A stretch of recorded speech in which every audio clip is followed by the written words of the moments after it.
The following program is sponsored by Tile Lines, and the opinions expressed are not necessarily those of the staff, management, or advertisers of this station. Time again for Eyes on Washington with your hosts, Marty McClendon and Doug Basler, as they take a look at the goings-on in government at the local level, along with the national political scene. And now, here's Doug and Marty. Hey, Marty, what day is it, man? It's Hump Day. Hump Day. What's that mean, anyway? Well, it's middle of the week. It's Wednesday. You know how it goes. It's funny because he's a camel? It's a camel, right? Something like that. You know, my dad used to smoke camels back in the day. You know, he stopped. But can you even say that? I did. That's right. I said back in the day, a long time ago. Yes. My dad's one of those guys that has always had some kind of... Okay, let me just... I'm going to back this up because I think this is something we need to get to the bottom of this. First of all, where did he get the camels? Did he shoot them? Did he have to, like, skin them and then put them on a smoker? It was amazing how hard it was to roll them up. I'm just telling you. He did a lot of home rolling, and those camels were really hard. He had to kind of squish them like a sleeping bag. Yeah, how did it taste? I mean, I have no idea. A little bit like chicken, or I have no idea. Although I did try the butt of a cigarette once when I was a kid, and almost. Oh, you're back to cigarettes. Yeah. I thought you were talking about real smoking camels, and I don't know. It's like smoked salmon. I don't think the meat would be very good, but I do know people eat them, so I don't know. Maybe they are. Now I'm curious. Okay, so is there some place in Seattle we can get camel meat? That's what I want to know. Well, if you know, as our listener, please email us at radio@eyesonwashingtonmedia.com. I want to see Doug Basler we'll meet you there. Eat camel. So here we go. I want to meet you there because you're the one that said your dad used to smoke camels. So I'm just saying. Smoked barbecue camels. Bless your heart. Bless my heart. Well, let's get the comedy segment out of the way. Rapidly. So we should start being funny. Hillary Clinton. There we go. That's the biggest joke I can think of. And no laugh track. She's still around.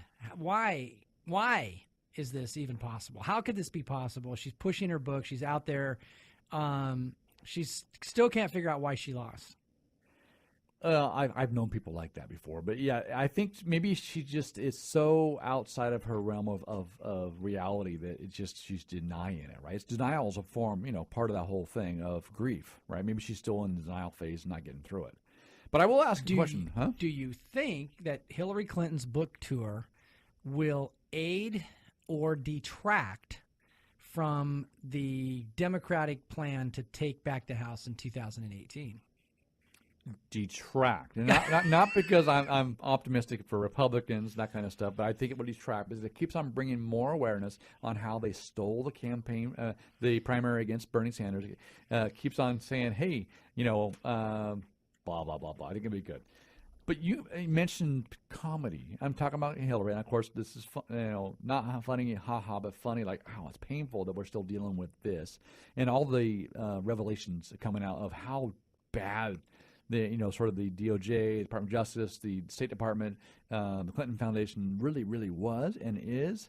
We will continue to find more and more stuff out. But I had a conversation this last weekend with my kids about laugh tracks. How old are laugh tracks, by the way? You work in media, and with your business and so forth, you take stuff that's been pre-recorded before and use them for different things, right? Why do we have laugh tracks now? If it's funny, people will laugh. Right, and yet you hear it on all these sitcoms, right? And you wonder, how old is that? Are there people laughing, kind of like stars? We're seeing the light now, hundreds and thousands and millions of years later. Are we hearing the laughter of people that are no longer with us?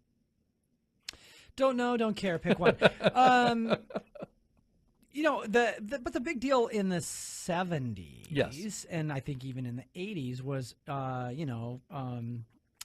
was it?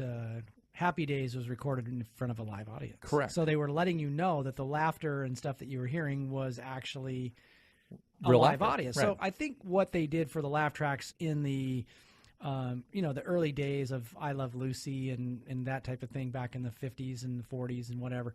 And believe me, there's laugh tracks out there. I'm sure they have one on Jimmy Kimmel too. Because they got it on. Yeah, because it's not funny.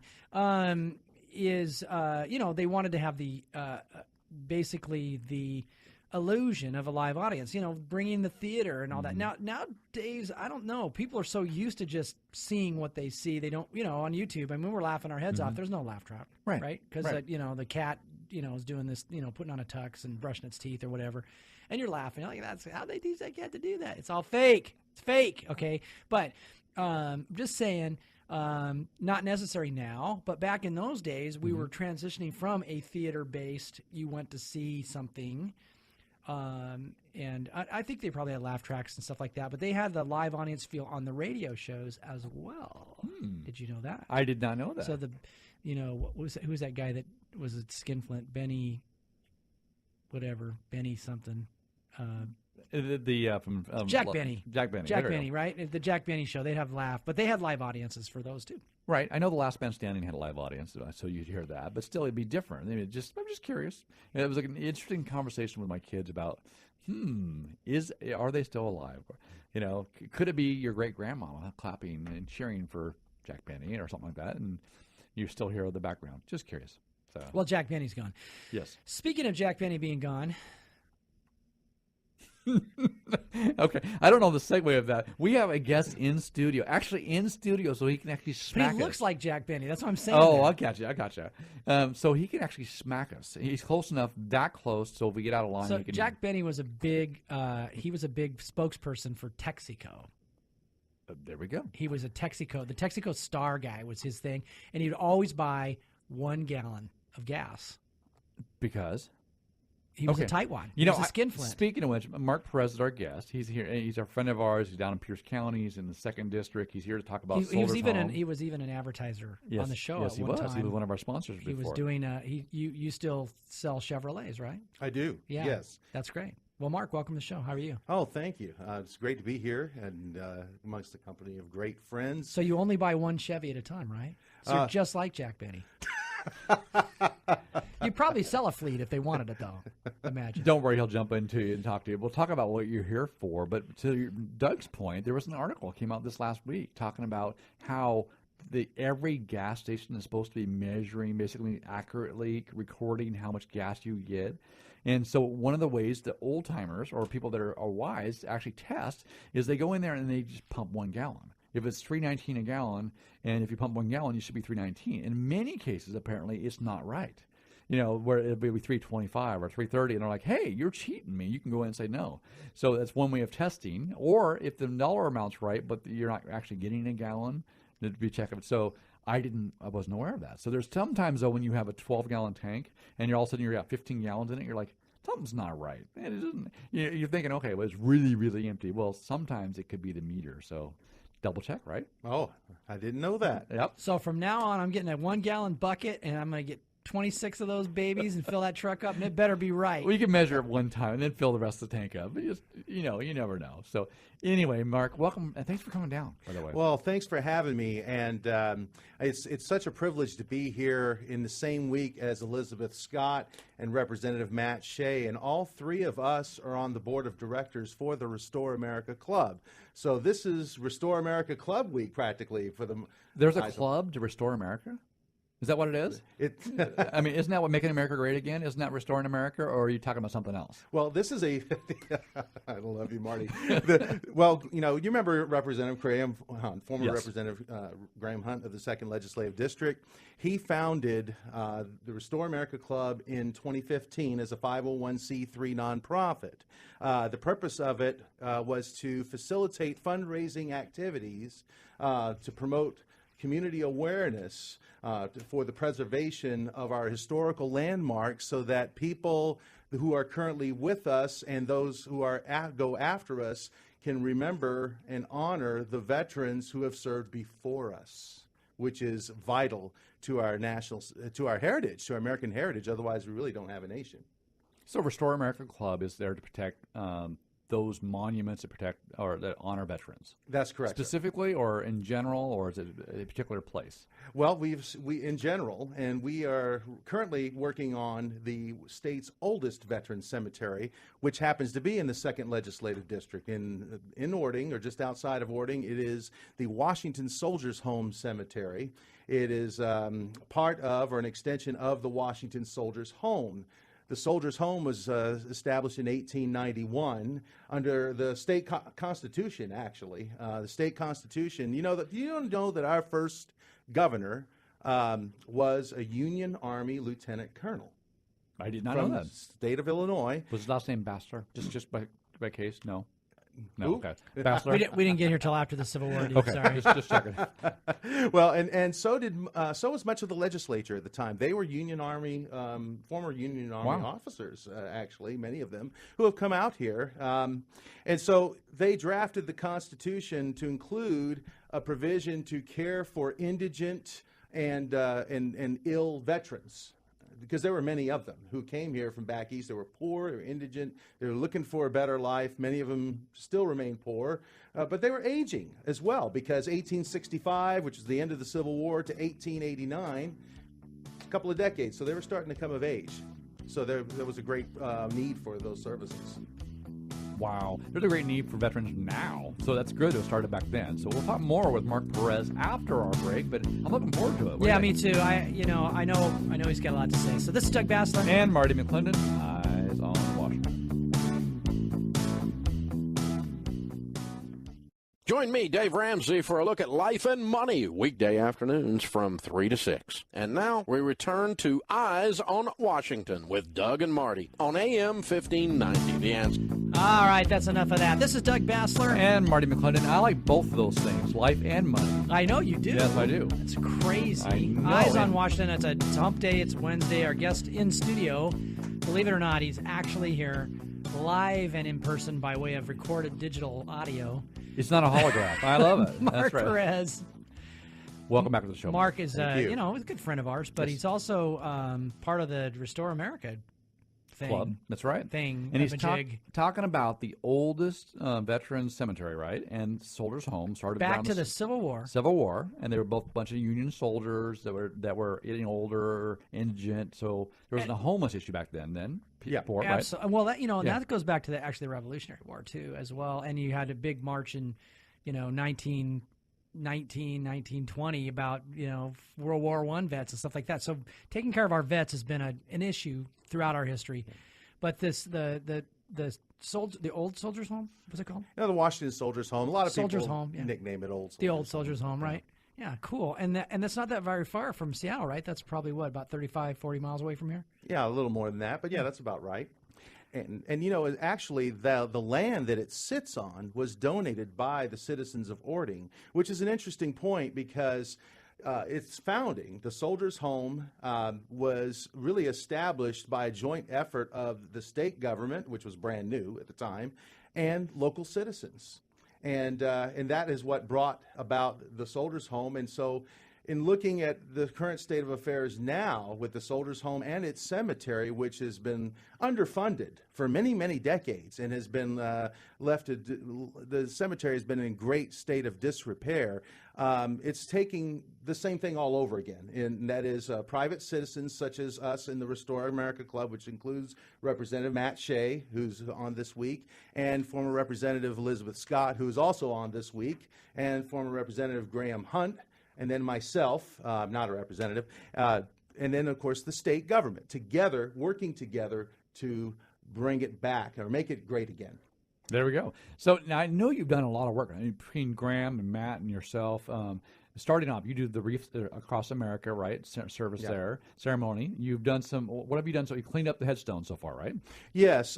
It started out first with just cleaning events with volunteers, and we had literally over just a couple of events, we had almost 200, maybe more than 200 volunteers show up between two separate events to clean the headstones. But it wasn't enough because they were neglected for so many decades, and they were sinking, they were leaning, they were in bad state of disrepair. They needed to be removed, reset, and cleaned properly with a proper cleaner. And but mostly they needed to be restored and reset and re-anchored and realigned, and that would take big dollars to do that. So in 2015, former Representative Graham Hunt secured $250,000 of supplementary funds or appropriated funds from the state budget, which was enough to restore 833 of the 1,266 upright stones. There are over 2,400 vet heroes resting at the Washington Soldiers' Home Cemetery, but out of those 2,400, 1,266 are upright, and those are the ones that needed the repair and restoration.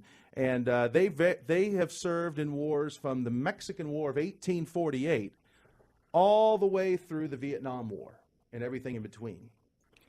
So you got 2015. You got money from the state legislature appropriated to fix that. So you did that. Yeah. And so, and you're moving forward on your ceremonies. The next project you're working on, you got some more money, right? Yes. And actually, the legislature has approved another $250,000 as a supplementary budget line item in a package of things, and it's awaiting the governor's signature right now. So hopefully he's not going to veto that. Well, yeah, you know what? I seriously doubt it. You know, it's really a no-brainer. You know, to honor our veterans. It's kind of a hard thing to not honor veterans these days, which is different than it was, let's say, when we were kids. But Dems hate veterans. They hate them. They don't like them. Dems. Well, I'm just saying. They're afraid to say that out loud, though. Right? I'm making that. You're up. making that up. I'm yeah. making it up. You know, it's Doug funny likes because stats. He likes like 80% of stats are made up. But on you the know what? spot, I'll right? work with all of them. You know? But no, I mean it's great. I mean, so there's a nice little help coming. And so we're conservatives, as you are as well. We want to say, okay, great. It's great that this extra $2.5 billion that we got surplus that the Democrats wanted to give us $40 back for, car tabs. Republicans wanted to actually give the money back to Washington citizens. That actually is going to some good. Yeah. So you have $250,000 basically, which for us is a lot of money, but for the state budget, it's not very much. No, and it's extra, so to speak, from our tax dollars. What are you going to do with it? So we're going to restore the other 433 headstones. Number one. Number two, the entrance of the cemetery. We want the first 40 feet paved, because it's made of clay right now, and it rains here a few months out of the year. Really? Wow. And so. And the Orting-Kapowson Highway, which is the road that the cemetery is on, is very busy, and it's a downhill highway coming from, and it's a curvy one. So when you try to exit the cemetery, you have to launch out of there fast, because cars coming from your left, you can't see them until they're right on top of you. And if it's wet and the clay is slippery, you can't get traction. So unless you have a truck like Doug's, you need to get this road fixed, right? Yeah, well, we work with my truck, dude. It's clay. It's wet, slippery. So we're going to do that. We're going to pave the first 40 feet, so that'll make it safe for entrance and exiting.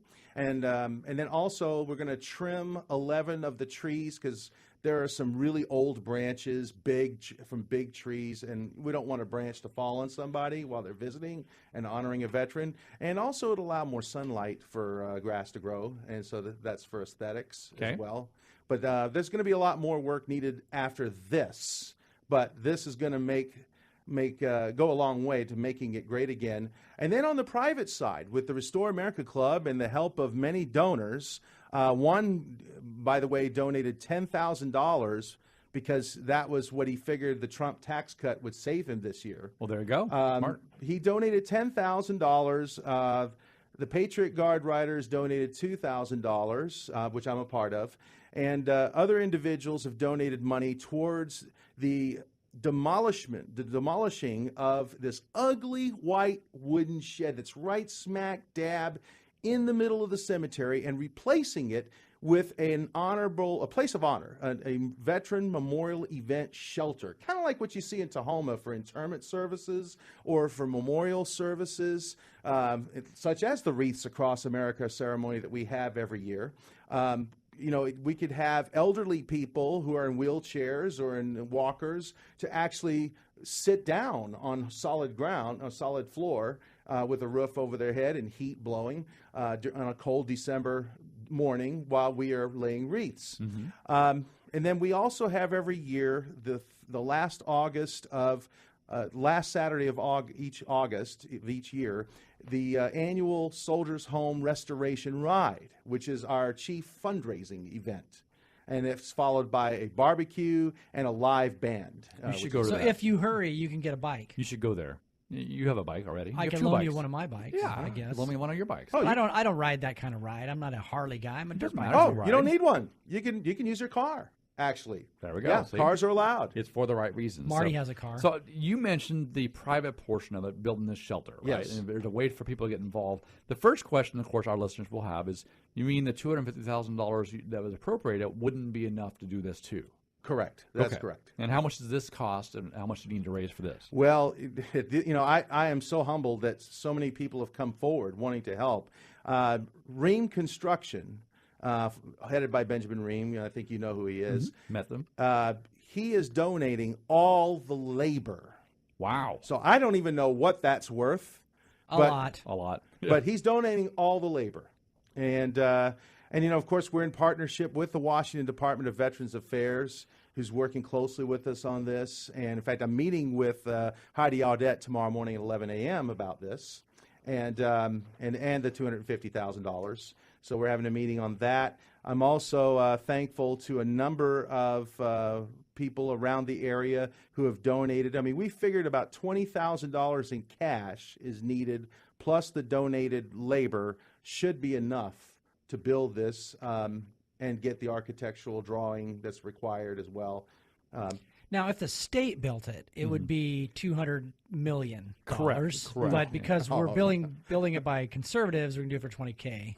So people should go to restoreamericaclub.com/contribute and give money for that. Yeah, and you can do that in $5, 10, 20 people, right? And you give them 10,000, 20. right? If you got $20K, do it.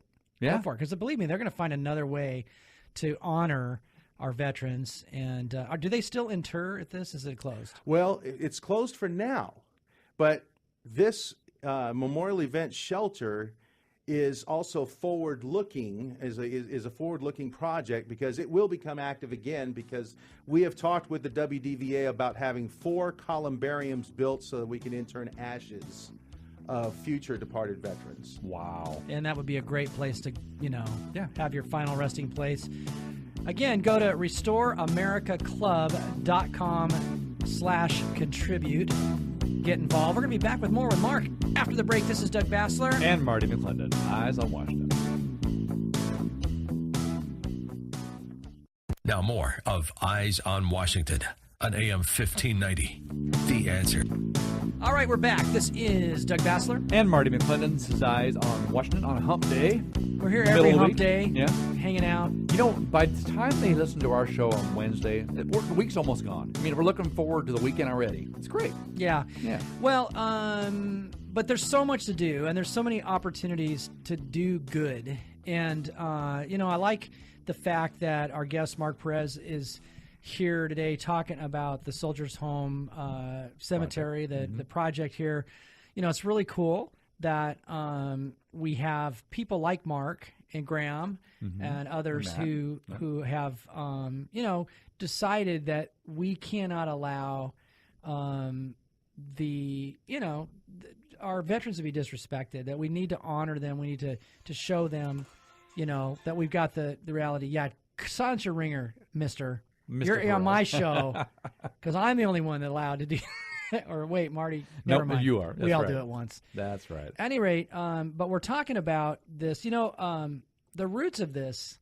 What was the roots? Do you remember? Wasn't it Graham that said they kind of like discovered it and it was sort of run down and like, what is going on? Yes, Graham and his family used to live in Orting, in the new Orting area, the northern side, and he would, You can't help but pass by that cemetery if you're in that part of Pierce County. If you want to go between South Hill of Puyallup to Orting, or from Graham, the town of Graham, to Orting, you have to pass by that cemetery because it's the only road. The Orting-Kapowson Highway is the only road that connects the two areas. And so he, being a veteran himself, a combat veteran himself, he would take his family to the cemetery on certain occasions, such as Memorial Day, to honor the veterans buried there, resting there.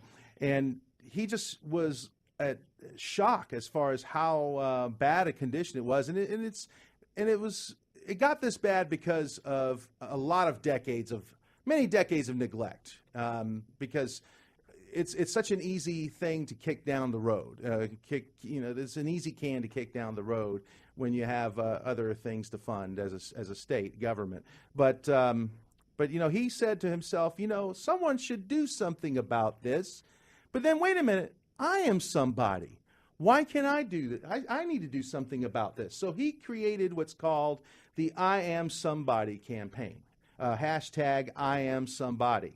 And he called me up. I used to be a farmer's insurance agent, as he was as well, and we became best friends. And he asked me to join him in this effort. And it's a funny thing too, because I used to do the same, and I still do the same thing, and that is on special days such as Memorial Day. I would go to a veteran cemetery and lay a coin, lay flowers, what have you, and honor that veteran and say under my breath, I don't know you. I don't know who you are, but I wish I did, because you fought for me. You sacrificed for me. And God only knows what your story is. I wish I knew, and I wish I could tell you thank you. Well, this project is our way of saying thank you, and everybody can be a part to say thank you to those veterans who fought for us. Which, by the way, we have 4 Medal of Honor recipients buried there, all 4 of them from the Civil War, who have amazing stories. Have you ever met, Marty or Doug, have you ever met a Medal of Honor recipient, a living one? I actually have, yeah.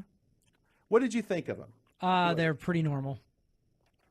Well, pretty normal, but they just, the gentleman that I met, basically they were dropping flares out of a bomber. It was a World War II guy.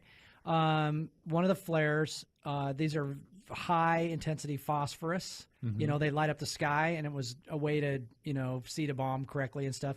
One of the flares got inside the plane and went off, and he basically picked it up with his bare hand and put it Save the crew in the hole. Yeah. Just drop it out and Right. burn his arm off, burn his hand off. It wasn't something, he's like, I'm not a hero. I just did what I had to do to save my crew. Because, they're all going to die. That, a phosphor flare going off inside a plane full of bombs. Not a good thing. Not a Generally good speaking, not very healthy. But that's to that point, though. I think average, normal citizens can step up and be a hero when called Yep. upon. When, like you said, Graham said about the cemetery, I can do something. Extraordinary. Right? Yeah. well, Master Sergeant Leroy Petrie, do you know who he is? If you watched the Super Bowl that we just had last month, he was We did? one. Yeah, Okay. He was one of the Medal of Honor recipients that were honored at the coin toss. He was there. Well, he spoke at our 3rd annual Wreaths Across America ceremony at the Soldiers' Home Cemetery, and he lost an arm in Afghanistan, and he's a hero. And after talking with him and dealing with him, I noticed he had an extraordinarily sharp mind, and he was a real problem solver.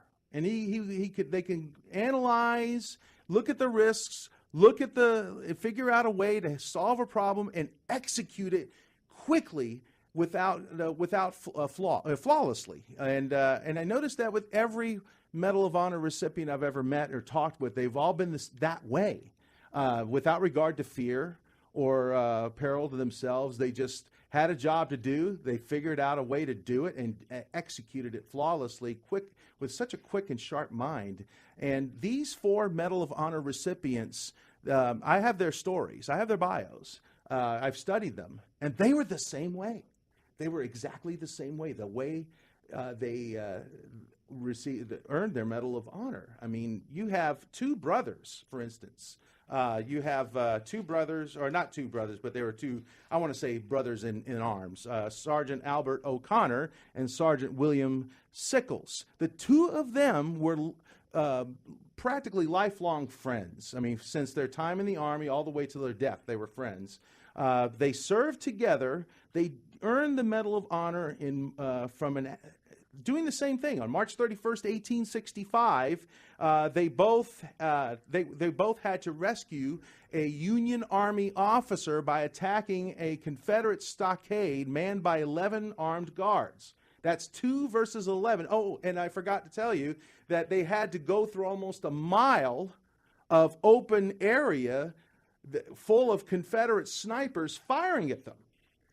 And they did the job. They rescued the Union Army officer against all those odds. So like Doug and I, he could go before me, I could follow him, and we get through safely, we both get the Medal of Honor. That's basically, 2 guys went in against 11 guys. That's amazing. So, yeah. So, question for you on this: so people have a chance to give. We go to Restore America Club, right? .org. Sure. Okay. Once the money's collected, and how long will it take to build this structure? Do you know? This year. This year. So this year we can celebrate by having this memorial shelter. It's cool. Yeah. Okay, and the paved road and everything else as well. Yeah, the paved entrance.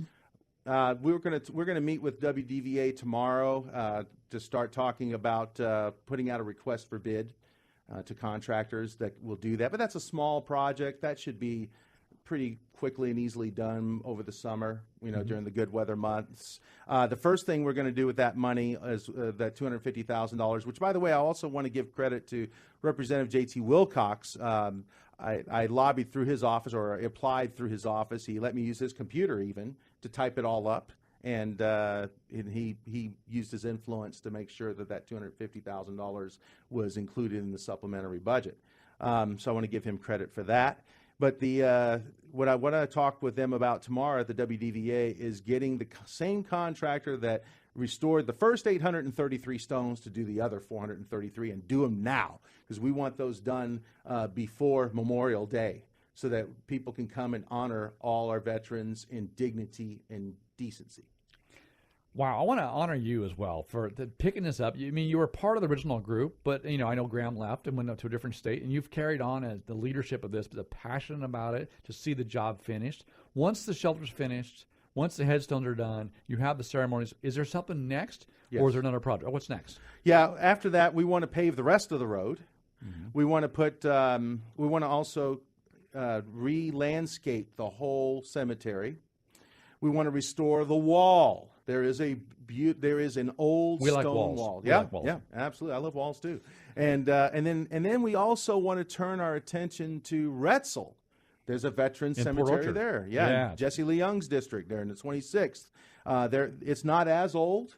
It's not as neglected as Orting was, but it nonetheless needs some renovation there. Retzel has a home no sense as well. in letting it get a veteran's there. home as well. Yeah, it does. Okay, very both near me in Pierce County. So now, of course, now veterans have the, there's one in Tahoma, the Tahoma National Cemetery. There's different places that they can go, and they've opened up obviously, and there's a lot of veterans.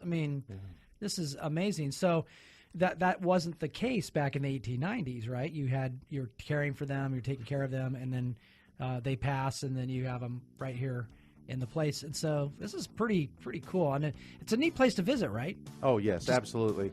There's a lot of history there. Yeah. Well, we're going to talk about it more after the break, because that's what we do, and it's Hump Day. This is Doug Basler and Marty McClendon. This is Eyes on Washington. Be right back.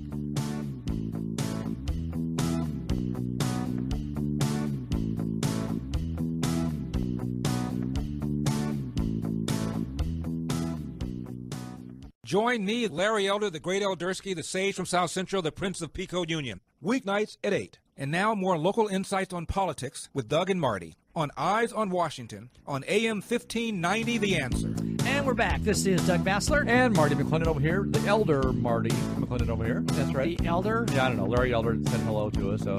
Whatever. Yes. I thought it was Roadrunner and Bugs Bunny Hour, but it turned out to be Eyes on Washington with Doug and Marty instead of the Roadrunner and Bugs Bunny. Beep beep, right? Or the Wile E. Coyote. I'm trying to figure out which one is which. I got to be Bugs Bunny, dude. I'm a smart aleck. You are and you're Bugs quick. Bunny. That's right. So. And you're pretty quick.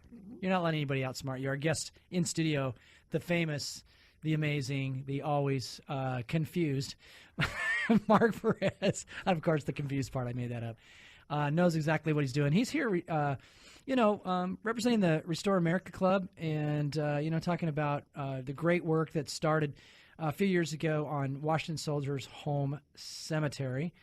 And, Marc, thanks for coming in today.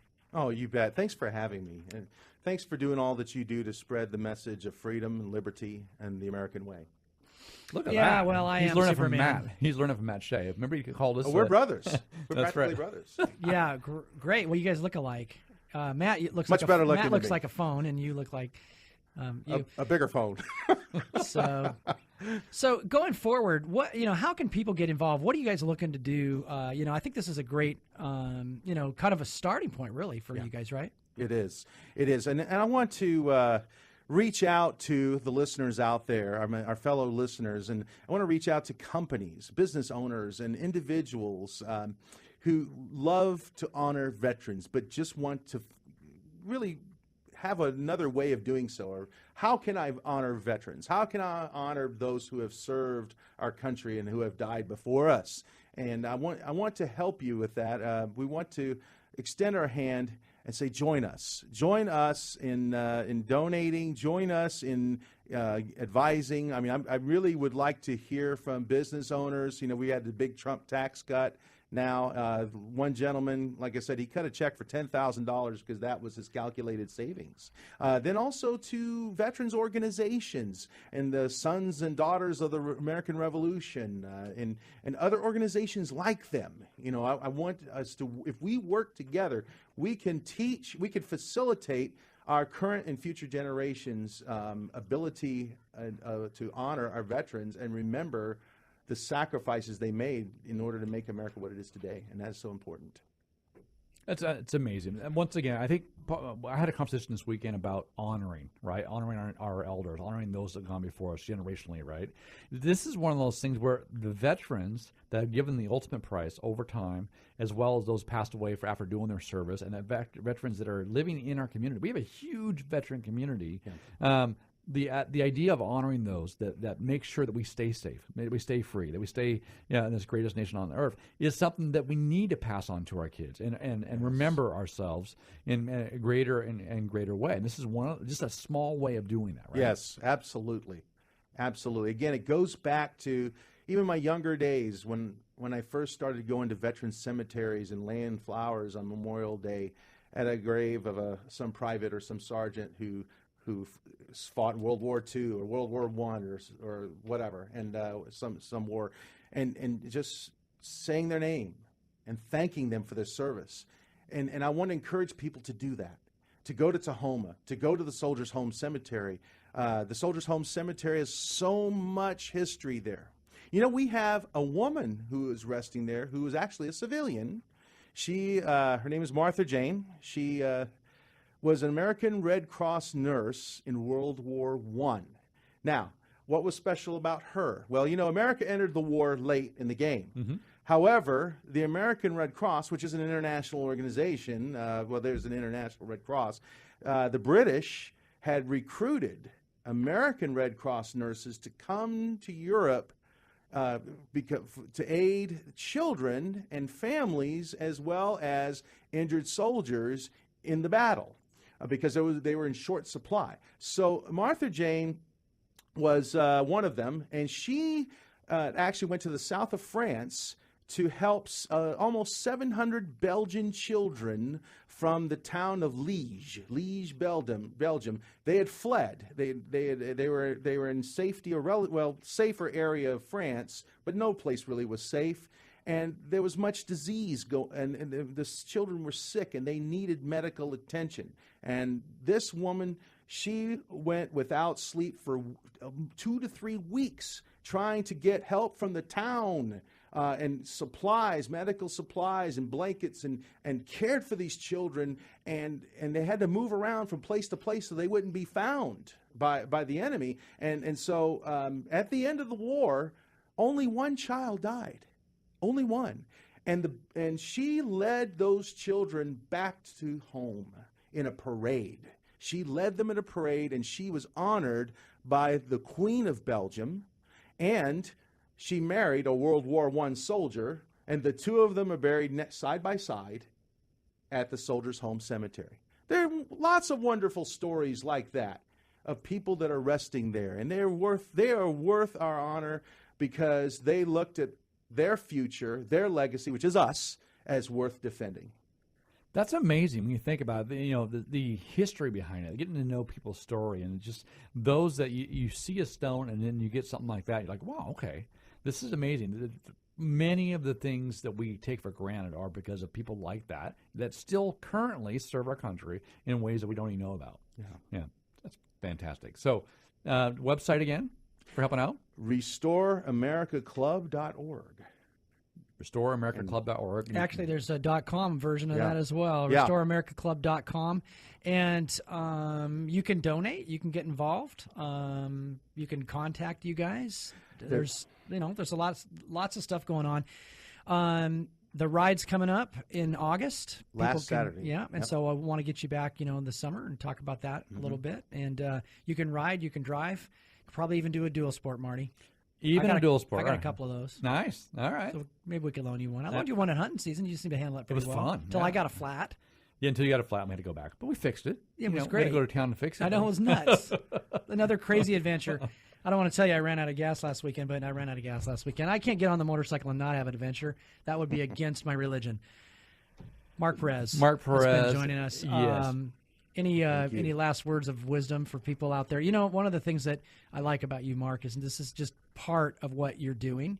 And, and I think it's amazing that you are, not just saying, okay, America needs help, but you exemplify a person who will volunteer, who will get involved, who will give time, who will give money. And it's exciting that I know I have friends like you. Occasionally you even jump on a prayer call and, join us in asking God to help us because, frankly, that should be the beginning. It should be Start it, there, right there. If you hung out with McClendon as much as I did, you'd know God needs to help us. And the truth is, the public may or may not be aware, but the both of you do so much for the community.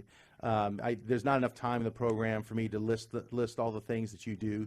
But I want the listeners to know these two guys walk the walk. They're the real deal. They give so much of their time and their money for the good of our state and our local community, and to make a difference in preserving our American way of life. There's so much going on, so much bombardment from the media to do otherwise. But thanks for listening. So you're paying him, right? No. Okay. I thought you had him slip Taken him care of. a $5. That's right. Pay his parking or whatever. Anyways, Mark, thanks again. Thank you, Mark. The website again, RestoreAmericaClub.com. Go there, make a donation, volunteer, get involved, and don't forget, it's 2018. Run for office, dude. That's right. See you next time. Bye-bye.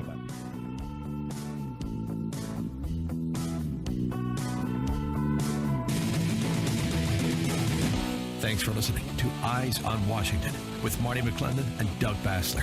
Learn more about the program and listen to past broadcasts at eyesonwashingtonmedia.com. Did you like today's show? Well, you're also invited to like the program on Facebook at facebook.com/eyesonwashingtonmedia. Send any questions or comments you might have to radio@eyesonwashingtonmedia.com.